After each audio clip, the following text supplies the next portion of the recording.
ready for an uplifting experience with Coached Soul? Join us as we bring you the dynamic duo of Steve Hudgens, a licensed professional counselor, and Kenya Evelyn, a transformational leadership coach. Together, they'll guide you through engaging episodes filled with valuable insights and actionable tips on mental health, relationships, self-care, emotional well-being, and personal growth. Coached Soul is your go-to podcast for empowering discussions that will help you thrive. So let's get started and welcome our hosts, Steve and Kenya. Sweetheart. All right, part two. I mean, I hated to do that, Kenya, to end on such a cliff note version, because I think what we have to share about showing up is important. Yes. And I'm just going to have to jump right in because this analogy that I was trying it's to alive. remember, right? Yes, it's alive. When I think about showing up, it's allowing that safe space. So I want you to think about your partner, whether in your relationship or marriage or whatever. I want you to think of them as a cocoon, a butterfly cocoon.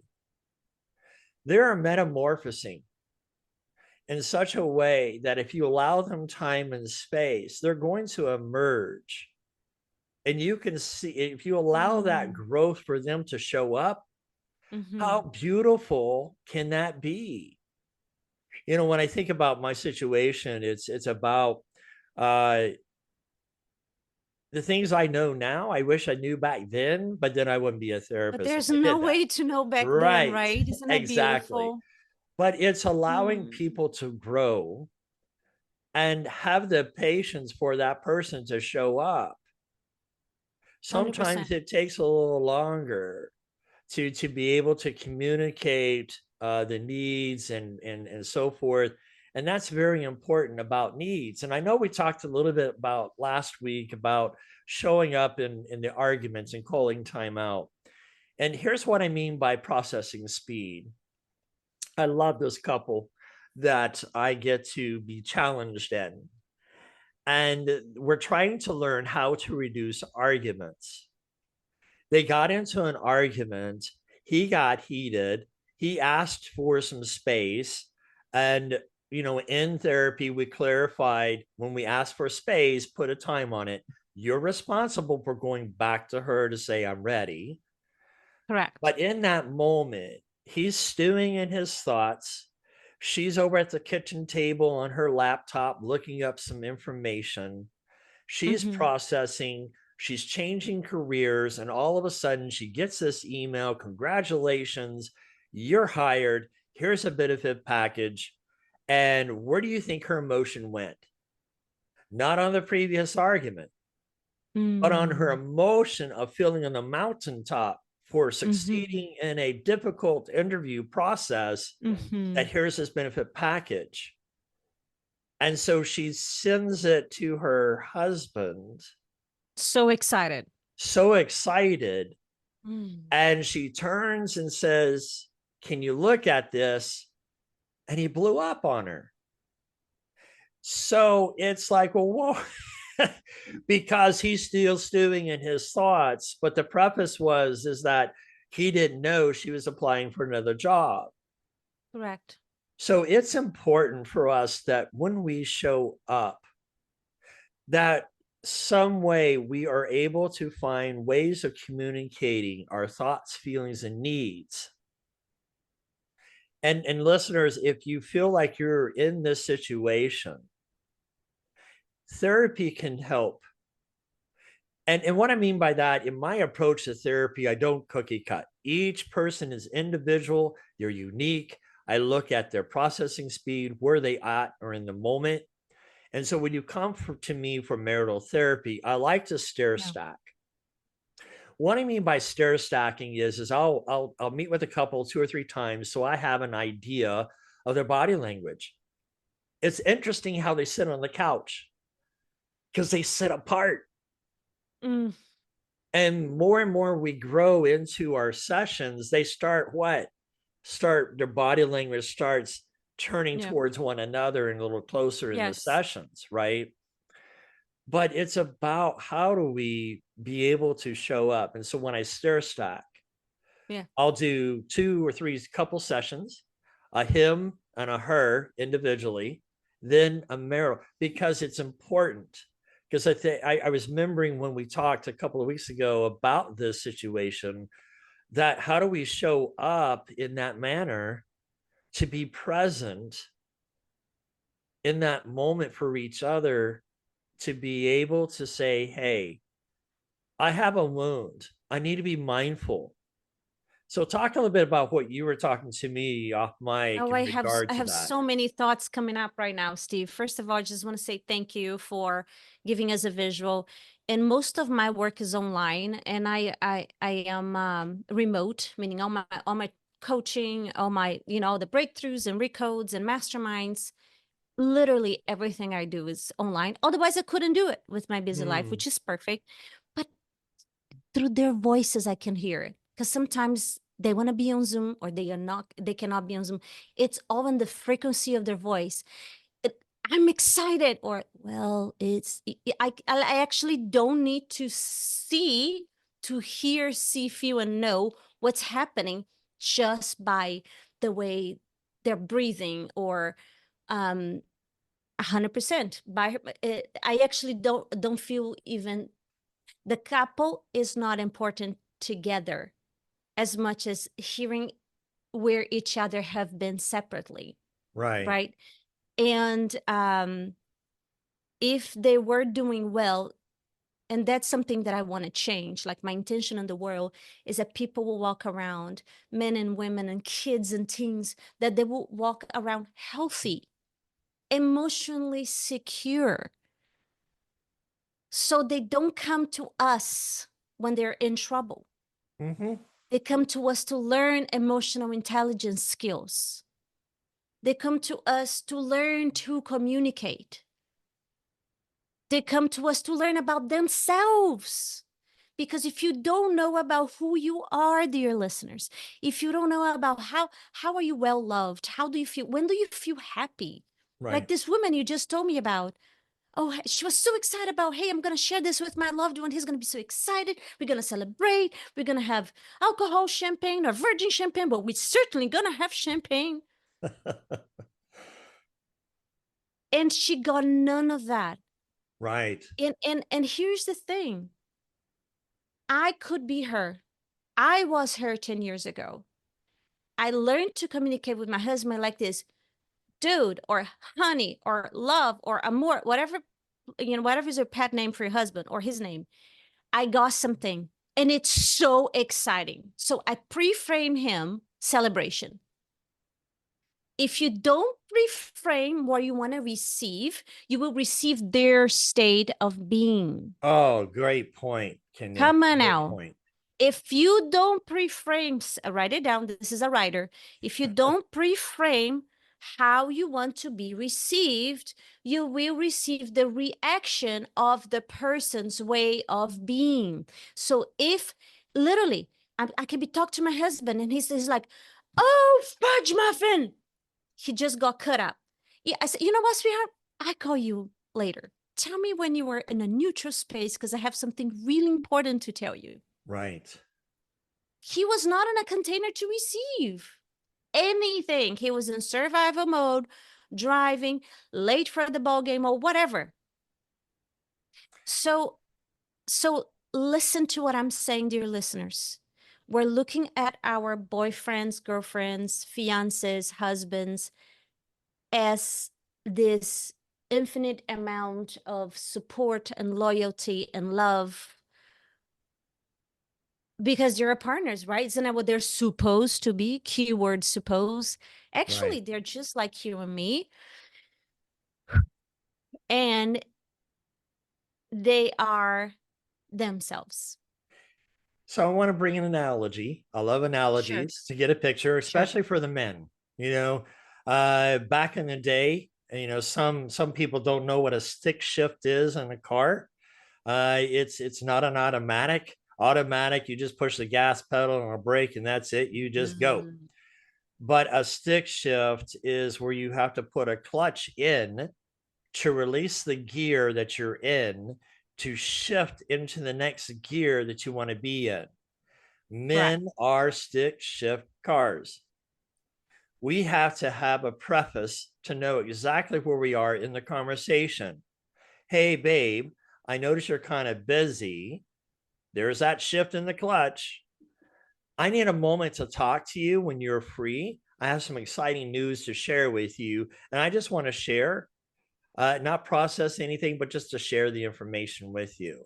Now we're into Mhm. that gear of, hey, yeah, give me about 5 minutes. I would love to hear what you're saying. Let me focus on what I need to wrap up here. Because with sometimes with men, I like with me, if I'm in my dissertation and I am trying to focus, but my phone is going off, that's my fault because I should have the phone Mhm. turned off. Yeah. But when it's a family member calling, I have to, there is no prefacing. I've got to put a pause on my thought. I can call them back to say, hey, sorry I missed your call. I was in the middle of something I needed Yeah. my immediate attention to. It's that communication of being mindful of how to Yeah. show up. By the way, mindful is a perfect word. I love it and I connect it. Keep using it. I use Good. that a lot. Yeah, because mindfulness for me is the holisticness of Yes. mind, body, and spirit and emotions. All of it encompasses into, hey, we're in this world together. Right.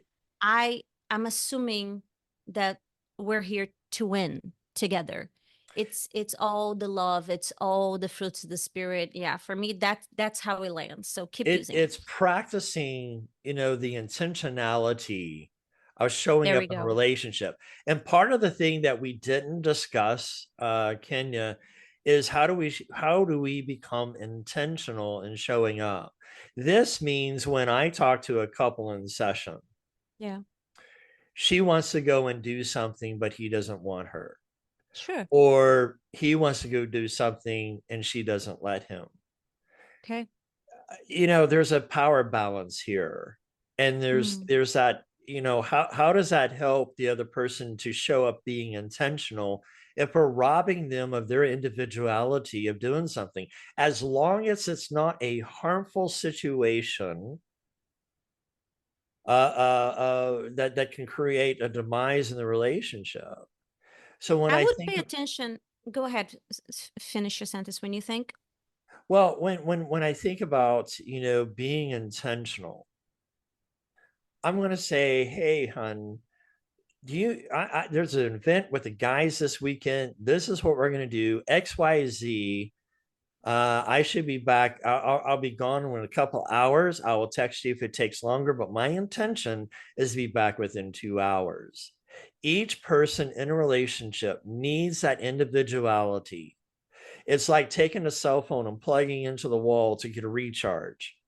So that person can show up in the marriage recharged, Hmm. and the intentionality of being a couple, going on dates. Guys, please, I hear this all the time in my counseling Yeah. sessions. The women are complaining that the men are not taking enough initiative to ask them on a date when they're married.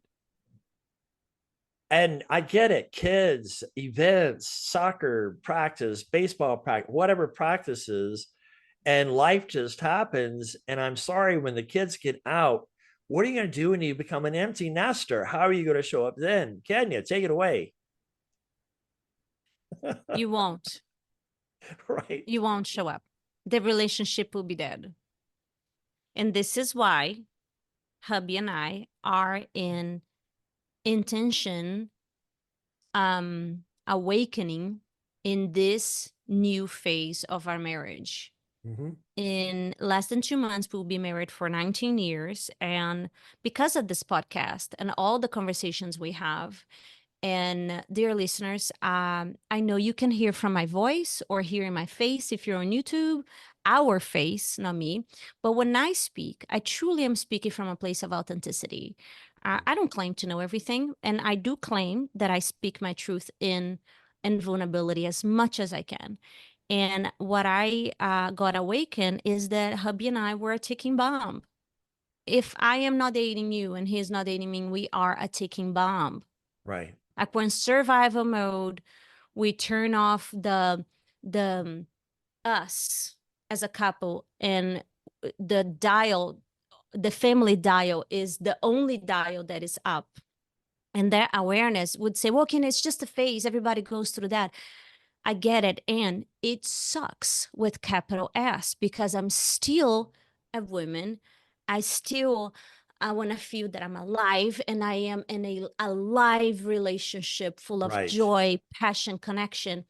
And I can see some of my girls listening to this, eye rolling, like, whatever, that's utopia. It's like, is it? Is it? Because if I believe that it's utopia, then I don't even try. And then I accept being the, over 70% rate of divorce in the world. Then I'm accepting that is my Right. fate coming up in 10, 5, whatever, how many years. Now, if I am planting for empty nesting now, and I know that we've got no time, so maybe we wake up just a little bit early and we have coffee together without the kids. And that is our connection time. Or we find pockets of something Right. to be a couple. You know what And I'm that's where I'm at. finding? And that's where Well, I'm at. And I yeah. want to come back to another cliffhanger here. The word loyalty. Remember we talked about loyalty last episode? Oh, yeah. Yeah. So for me, that is me. Okay. Let me take a breath. For me, loyalty is not me being loyal to my husband. It's being loyal to my dreams. My little girl's dreams to have my marriage flourish and complete break the generational curse of divorce, because no one in my lineage has been married for as long as I have. And it's because I keep getting back to the same man with a newer version of me versus divorcing my husband and start with a new man. So throughout 19 years of marriage that we're going to be married in, like I said, in October 19, I divorced him at least 3 times. That will be another episode, because I know that you have been actually divorced 3 times, and I have been divorced to the same man 3 times. So that will be a great podcast for next time, Right. if you agree. Yeah, take it But away, Steve. it's, when I think about showing up and being intentional, where you put your focus is where you get the most attention. Correct. If it's on The most self, root. right. So if you focus on self and not on your partner, you're going to grow dead. So in scripture, it talks about faith without works is dead. Here's the thing that I'm looking at differently. And in the religious world, they say that faith without works is dead, meaning that I got to perform or my faith is dead. I need to change that thinking, because when I read a faith without work, what I'm talking about is working on me. In 2 Peter 1, it talks about, to my faith add kindness, goodness to perseverance, self-control, self-recurrent, and it builds up to love as the last. That's my work. The work begins within me so that my faith grows. It's how do I show up for myself in working? Am I being kind to her? Am I showing self-control to her when I get angry? Am I persevering in the marriage when things seem tough? Am I growing in love in such a way that it becomes unconditional love for her? A lot of times I think when we look at our marriages, it becomes on conditions. You look at things in life, it's all conditioned. But love shows up to be unconditional. And talking with somebody the other day, it's about what is love. So here's how I do it logically, because of the faith-based person that I am, is that it says that God is love. Okay. God never changes. He's always the same. Therefore, love never changes. Feelings change. Therefore, love is not a feeling. Love is an action in sacrificing for the other person. We have to sacrifice sometimes to be unconditional. Now, think about it. If I love my child, I have to sacrifice my wants and needs to set aside to say, hey, let's go get you something to eat, even though I'm busy. Mama, I want you to come and go to my soccer practice. Well, I got this podcast I got to do. Well, what's important? It's about showing up and being intentional. Having love unconditional means not holding fault. And that's another podcast too, about how sometimes we hold on to resentment. And sometimes these behaviors that are being present are not being changed. And so I understand that kind of resentment that's there. But if that person is trying to change and this person has resentment, where has the true apology began, along with the consistency and congruency of word and action, so that the person can let go of their resentment? What do you think about that, Kenya, in showing up? Oh, I have so many thoughts. I don't even know where to start. Don't agree with the word sacrifice. Every time in my life that I felt that I was sacrificing, it followed by resentment. Mm, And that's not just Kenya. With every single client that I have had, if there is a tone of martyr or sacrifice, or I'll take it on myself, or I give, even if it's for the children. So maybe a better word would be choice. yeah, because when I think I about choose. sacrificing, yes, that's what I mean by I sacrifice, is choosing. choose. I choose. Listen, you're not, I believe that you are channeling, you're receiving information by the collective, because the world is not just okay with the word sacrifice, but you're expected to be sacrificed. If you're a mother, you're considered a good mother if you sacrifice for your children. And I'm here to tell the mothers that there is no sacrifice. Right. Because if you keep perpetuating the word sacrifice, and the feelings and the frequencies of the word sacrifice, you are passing it on to your daughters, that when they become moms, that they are also expect to sacrifice their time, their beauty, their health, their hormones, their voice, their dreams for the family, because that's what a good mother does. Mm. True? Not really. I'm That's just a telling you, whole different it's a podcast. We're whole new opening another podcast. can of worms. So It's to okay. regroup is, how do we show up in our marriage by being intentional with unconditional love, meaning that I may not condone the behavior, but I still love this person, but being patient enough to say, Kenya, what you said a while ago, I'm not sure if I received this correctly, but it hurt me in such a way that I'm not sure how you meant it. Can you clarify? Do we have 2 minutes? I would like to end with something. We do. Please do. Take it away. Okay. I have 2 dogs, and it was their birthday this week. They're 2 years old, and they are not properly trained, which means sometimes they have accidents. Right. So I have taken upon me, because clearly the children are not going to train them. I've given them a million chances. And again, I'm the adult and I'm the mama, and I know that I'm able to train them. Mm-hmm. If you are in your life and you see like, well, my intentions are really not being met by my partner, like I'm not seeing the reflection of I come in with love and I don't receive it, or I come in with the intention of actually have a pleasant conversation, but he's shut down, or vice versa. I want you to think about my dogs. I invite you to think about have them being properly trained.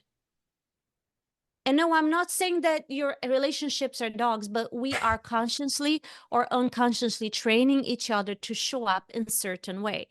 Because of our podcast, maybe something open up for you. Right. And you're like, wow, I actually trained my kids that I do everything for them. That's why they're not XYZ. Oh, I actually train my wife that I am never open and available to hear her. So she's not even coming back anymore to ask for my hearing, for my opinion. So we consciously or unconsciously, we train each other in our lives how to show up for us up until now. And that's the beauty that I want to end.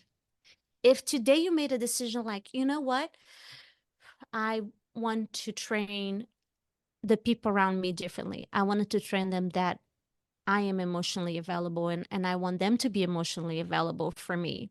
So see it as baby steps. Would you expect a newborn baby to go running? No. It's literally baby step. They're going to roll over. They're going to lift their head. Any progress in the right direction gets to be celebrated. So maybe they can't be here in full presence and hold eye contact for 20 minutes. But if he put his phone down, it's progress. I appreciate that, Kenya. And one of the things that was keeping in my mind, I'll use this and close it out, is the fact that I remember being the director at an inpatient, and I was called down for an emergency in one of the units. And I walked into the unit, and here's this young kid. He had to be at least 10 years old. And he's, 10-year-olds are what, about 4 foot, maybe 4'7". They're kind of short.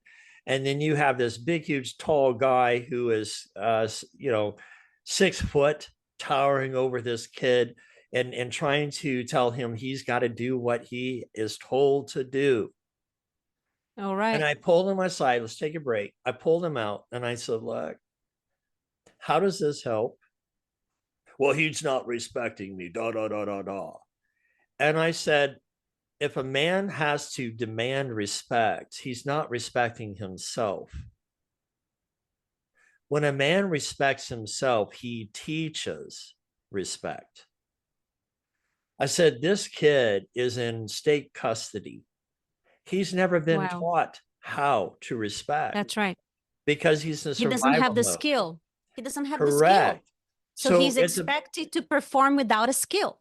So that's what Kenya and I are talking about, is how do we train, or how do we instruct how we want to be treated? And oftentimes, if somebody is short, ask yourself, are they having a good day or a bad day? And it may trigger that stimulus response in you of that splinter, and you say, ouch, you were so rude. Well, wait a minute. Have we considered showing up for them and not yourself? I get it. We have our bad days. We can get short with a cashier because they're short back with us. But that's back and forth, and that's not being intentional living. And that's another podcast. Dang it, Kenya, we did it again. Another cliffhanger. Until next time, God bless and take care. Thank you for joining us on this episode of Coached Soul, where we aim to empower and uplift you on your journey towards personal growth and well-being. Remember, as you navigate through life, you don't have to do it alone. We encourage you to reach out to professionals, seek support from loved ones, and take the time to prioritize your own well-being.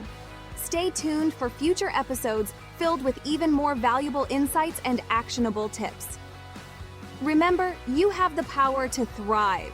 And with Coached Soul by your side, anything is possible. Until next time, take care, stay empowered, and keep shining your brightest light.